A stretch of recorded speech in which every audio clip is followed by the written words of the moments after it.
तो 3 मीडिया के चैनलों के जिम्मेदारों से कह रहा हूं कि तुम्हारा सबसे बड़ा एंकर कौन है, बुला लो उसको, अमरावती के मैदान में बैठेंगे। अगर तीनों के 3 10 मिनट में नहीं भाग गए तो फिर मेरा नाम असदुद्दीन ओवैसी नहीं है। भाग गए। नहीं देता ढील इम्तियाज जलील, शाहगंज का टावर, इम्तियाज का पावर। अरे तुम्हारे पप्पा से नहीं डर के नहीं भागते, तुमसे भाभी गए। भाग गए। अरे कहां भागते रे, एक बार आ गए तो जाने वाले नहीं है। जो भागने वाले थे भाग गए 75 साल पहले डर के, जो मरद थे ठहर गए, सुबह क़यामत तक ठहरेंगे, याद रखो इंशाअल्लाह।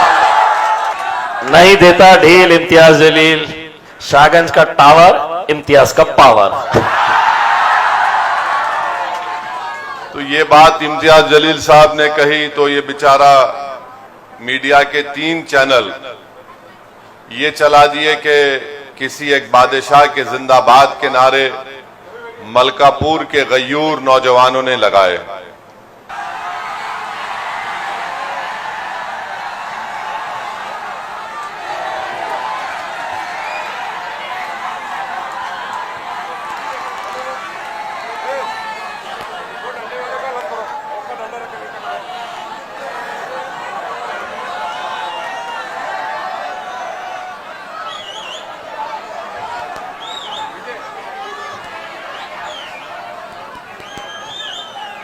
औज़ु बिल्लाहि मिनश शैतानिर रजीम, बिस्मिल्लाहिर रहमानिर रहीम, अस्सलामु अलैकुम व रहमतुल्लाहि व बरकातुहू। महाराष्ट्र के मजलिस इत्तेहादुल मुस्लिमीन के सदर, वो रुकने पार्लिमान औरंगाबाद मोहतरम जनाब इम्तियाज जलील साहब, मोहतरम जनाब डॉक्टर गफ्फार कादरी साहब जो महाराष्ट्र मजलिस इत्तेहादुल मुस्लिमीन के वर्किंग प्रेसिडेंट हैं, मोहतरम जनाब अब्दुल नाजिम साहब जो सीनियर सेक्रेटरी हैं महाराष्ट्र मजलिस इत्तेहादुल मुस्लिमीन के, अमरावती के मजलिस इत्तेहादुल मुस्लिमीन के सदर जनाब सलाहुद्दीन खान साहब, अराकीन बल्दिया अब्दुल खालिक साहब, अफजल हुसैन साहब, समीर शाह साहब, मेरे तमाम मौज़िज़ मजलिसी रुफ़क़ा, बुजुर्गान कौम और मिल्लत, मेरे गयूर नौजवान साथियों और पसे पर्दा बैठकर सुनने वाली मेरी इज़्ज़तदार माँ और बहनों, मैं आप तमाम का बेहद शुक्रगुजार हूँ कि आपने अपना कीमती वक्त निकाल कर आज के मजलिस इत्तेहादुल मुस्लिमीन के इस जलसे में आपने शिरकत की।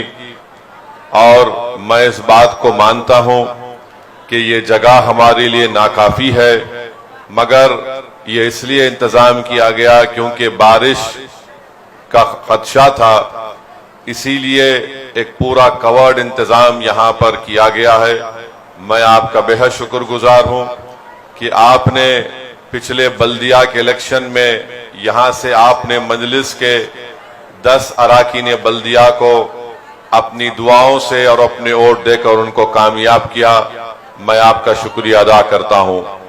मैं जब बल्दिया के इंतखाबी मुहिम में आया था तो मुझे अच्छी तरह याद है कि सैयद मोइन ने मुझे नागपुर से गाड़ी में बिठाकर गाड़ी को बड़ी तेज रफ्तारी से चलाकर यहां पर इंतखाबी जलसे में मैं शिरकत कर सका। सिर्फ 10 मिनट बाकी थे। मैंने आपसे वादा किया था कि इंशाअल्लाह अल्लाह ने चाहा तो मैं दोबारा आऊंगा और आप तमाम से तफसीली गुफ्तगू होगी। ये अल्लाह सुब्हाना व तआला का बड़ा फजलो करम है कि मुझे यहाँ पर दोबारा आने का मौका मिला। आपके दरमियान में खड़े होकर मेरी जमात की बात आपके सामने करने का मुझे मौका अल्लाह ने इनायत फरमाया।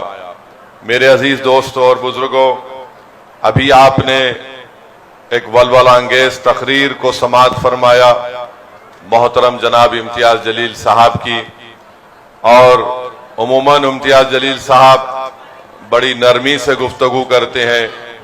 आज लगता है कि दोपहर का खाना हमने नाजिम साहब के घर में खाया। शायद वो खाने में ज्यादा था, क्या था नहीं मालूम, जो इम्तियाज साहब की जबान आज माशाल्लाह पूरे एक मुदल्लिल तकरीर उन्होंने की। मेरे अजीज दोस्तों और बुजुर्गों, मैं सबसे पहले इस बात का आपको जिक्र करना जरूरी समझता हूं कि कल हमारा जलसा हुआ था मलकापुर में, और सुबह में जब हम अमरावती के लिए गाड़ी में निकल रहे थे तो इम्तियाज साहब ने मुझे बताया कि मीडिया ये चला रहा है कि मलकापुर के जलसे में किसी ने नारे लगा दिए किसी बादशाह के ताईद में। तो इम्तियाज साहब ने फौरन उससे पूछा कि बता कौन सी बात है। तो वो नारा था इम्तियाज साहब की मोहब्बत का नारा था। क्या नारा था वो? यहाँ के बोलो। नहीं देता ढील इम्तियाज जलील, शाहगंज का टावर इम्तियाज का पावर।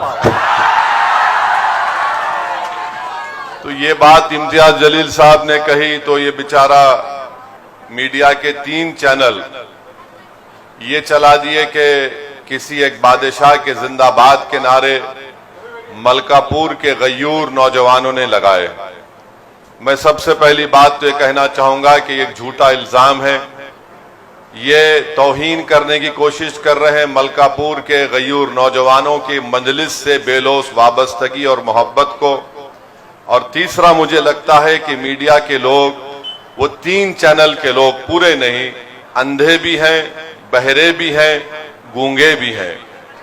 उनको कम से कम इस बात का नोटिस लेना चाहिए था कि क्या नारे लगाए जा रहे हैं। अगर आपको इम्तियाज जलील की ताईद में अगर कोई नारे लगाता है, अगर आपको पेट में दर्द हो रहा है, तो फिर आपको बोलना चाहिए था कि हमको इम्तियाज जलील का जो नारा लग रहा है, हमको पेट में दर्द हो रहा है, पेंचिश हो रही है, रात में नींद नहीं आई हमको। मगर एक बात साबित हो गई कि इम्तियाज जलील की ताईद में जो नारे लगे वो इम्तियाज जलील की इनफरादियत के लिए नहीं थे। वो मलकापुर के गयूर नौजवानों ने, बुजुर्गों ने इस बात को महसूस कर लिया कि बरसों के बाद आज महाराष्ट्र में मुसलमान, दलित और आदिवासियों का एक लीडर आया है, उसका नाम इम्तियाज जलील है। इसीलिए उनको बड़ी तकलीफ हो गई कि ये कौन आया है जो बरसों से जिस कौम को हमने दबा कर रखा था, जिसको हमने कुचल कर रखा था, आज औरंगाबाद के गरीब मजलूम मुसलमान, दलित और हमारे सेकुलर हिंदू भाइयों ने एक ऐसे आदमी को अपना एमपी बना के खड़ा कर दिया जो गरीबों के लिए बात करता है, जो लाइन में आखिरी है उनको सामने लाने की बात करता है। तो इनको बड़ी जलन हुई और उन्होंने टीवी चैनल पर ये चला दिया। मैं उन टीवी चैनल के जिम्मेदारों से ये कहना चाहूंगा कि अगर आपको इतनी जलन है इम्तियाज जलील से, तो इम्तियाज जलील पे गुस्सा निकालो। अब एक जो बादशाह इस दुनिया में नहीं है, आप उसके नारे लगा रहे हैं, ये नारे लगाए तो ऐसा मत करिए। मुझे लगता है कि मीडिया जो भारत में सबसे ज्यादा मुसलमानों से नफरत पैदा करने का रोल अदा कर रहा है, चंद मीडिया, पूरा नहीं। मैं उन मीडिया के हजरात को बताना चाहूंगा कि एक रुवांडा रेडियो होता था जिसने रुवांडा में इसी तरह से उनका प्रोग्राम चलता था, रुवांडा के एक मखसूस तबके के लोगों को बदनाम करने के लिए कि ये वैसे हैं, ये गंदे हैं, ये एंटी नेशनल है। हुआ क्या, उनके इस मुसलसल झूठे प्रोपेगेंडे की बुनियाद पर रुवांडा में कत्लेआम हुआ, जेनोसाइड हुआ। तो क्या हम ये मीडिया वालों से पूछेंगे कि क्या आप भी चाहते हैं कि रुवांडा की तारीख भारत में दोहराई जाए? क्या आप यही चाहते हैं कि मुसलमानों को इतना बदनाम कर दो और बता दो पूरे देश में कि ये देश से मोहब्बत नहीं करते, ताकि उनका जेनोसाइड किया जाए, ताकि उनका प्रोग्राम किया जाए? ऐ मीडिया के जिम्मेदारों, याद रखो, अगर खुदा ना खास्ता तुम मुल्क को उस रास्ते पर लेकर जाओगे तो नुकसान मुल्क का होगा। हम तो मरने को तैयार हैं। हम जब इस दुनिया में मुसलमान आता है तो वो अपनी रिस्क और अपनी मौत अल्लाह की तरफ से लिखा कर आता है। आप मेरी बेइज्जती नहीं कर सकते, आप मुझसे मेरा रिस्क नहीं छीन सकते, आप मुझसे मेरी इज्जत छीन नहीं सकते, आप मेरे मौत के वक्त को टाल नहीं सकते। ये तो रब्बे करीम सब फैसले कर चुका है। आलम अरवाह में हमारी रूहें रख दी गई है और हम अपनी मां के पेट में 9-10 महीने रहकर जब पैदा होते हैं तो हम अपना सब कुछ लिखा कर आते हैं। तो अगर आप ये समझ रहे हैं कि रुवांडा की तरह रेडियो रुवांडा का आप रोल अदा करना चाहेंगे तो फिर याद रखो ये देश के लिए ठीक नहीं होगा। तो हम उम्मीद करते हैं कि हमारे मीडिया के लोग जरा एहतियात बरतेंगे। अकोला में हमारी गाड़ी रुकी, माशाल्लाह वहां के जिम्मेदारों को सलाम। सौों की तादाद में नौजवान बुजुर्ग जमा हो गए, हम सबसे मिलिए। अब मीडिया से नहीं बात करे तो इनको बड़ी तकलीफ हो गई और इम्तियाज साहब ने बताया कि मीडिया ने चला दिया कि वो ऐसे ही भाग गया। अबे तू क्या मेरा ससुरा है जो देख के भाग जाऊंगा? हैं? भाग गए? अरे हम नहीं भागते बाबू, मैदान छोड़ने का नाम ही नहीं लेते हम। या तो हम सीने पे गोली खा के गिर जाएंगे मगर पीठ नहीं दिखाएंगे। अब आप बोले भाग गए भाग गए। अरे मेरे मीडिया 2-3 मीडिया के चैनलों के जिम्मेदारों से कह रहा हूं कि तुम्हारा सबसे बड़ा एंकर कौन है, बुला लो उसको, अमरावती के मैदान में बैठेंगे। अगर तीनों के 10 मिनट में नहीं भाग गए तो फिर मेरा नाम असदुद्दीन ओवैसी नहीं है। भाग गए भाग गए। अरे तुम्हारे पप्पा से नहीं डर के नहीं भागते, तुमसे भाभी गए हैं?